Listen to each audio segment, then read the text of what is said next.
बहुत समय पहले की बात है। एक गांव में रामू नाम का एक ईमानदार और मेहनती लकड़हारा रहता था। वो रोज सुबह जल्दी उठता, अपनी कुल्हाड़ी कंधे पर रखता और जंगल की ओर चल पड़ता। वहां वो पेड़ काटता और उन लकड़ियों को बाजार में बेचकर अपना गुजारा करता।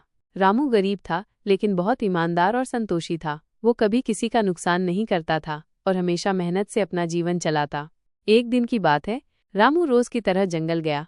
वह नदी के किनारे एक बड़ा पेड़ काट रहा था। पेड़ की जड़ें नदी के पास थीं, इसलिए उसे थोड़ा ध्यान से काम करना पड़ रहा था। जैसे ही वो जोर से कुल्हाड़ी चलाता है, उसकी कुल्हाड़ी हाथ से फिसल जाती है और सीधे नदी में गिर जाती है।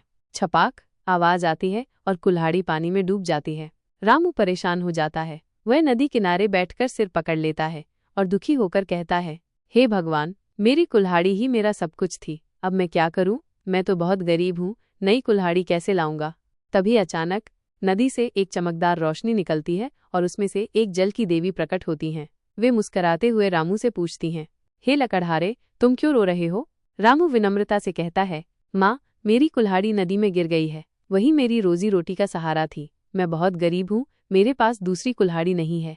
देवी उसकी बात सुनकर नदी में डुबकी लगाती हैं और थोड़ी देर बाद सोने की चमचमाती कुल्हाड़ी लेकर बाहर आती हैं। क्या ये कुल्हाड़ी तुम्हारी है? देवी पूछती हैं। रामू कुल्हाड़ी को देखता है, लेकिन तुरंत कहता है, नहीं माँ, ये मेरी कुल्हाड़ी नहीं है। देवी मुस्कुराती हैं और फिर से नदी में जाती हैं। इस बार वे चांदी की कुल्हाड़ी लेकर बाहर आती हैं। क्या ये तुम्हारी कुल्हाड़ी है? रामू फिर सिर हिलाकर कहता है, नहीं माँ, ये भी मेरी नहीं है। अंत में देवी लोहे की पुरानी कुल्हाड़ी लेकर बाहर आती हैं। रामू की आंखें चमक उठती हैं। हाँ माँ, यही मेरी कुल्हाड़ी है। इनाम में ईमानदारी।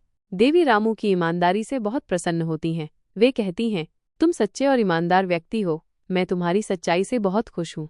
फिर देवी रामू को इनाम में तीनों कुल्हाड़ियाँ सोने, चांदी और लोहे की दे देती हैं।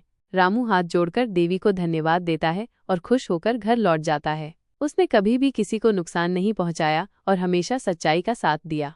शिक्षा, मॉरल, ईमानदारी का फल हमेशा मीठा होता है। जो लोग सच्चाई का रास्ता अपनाते हैं, अंत में उन्हें भगवान जरूर इनाम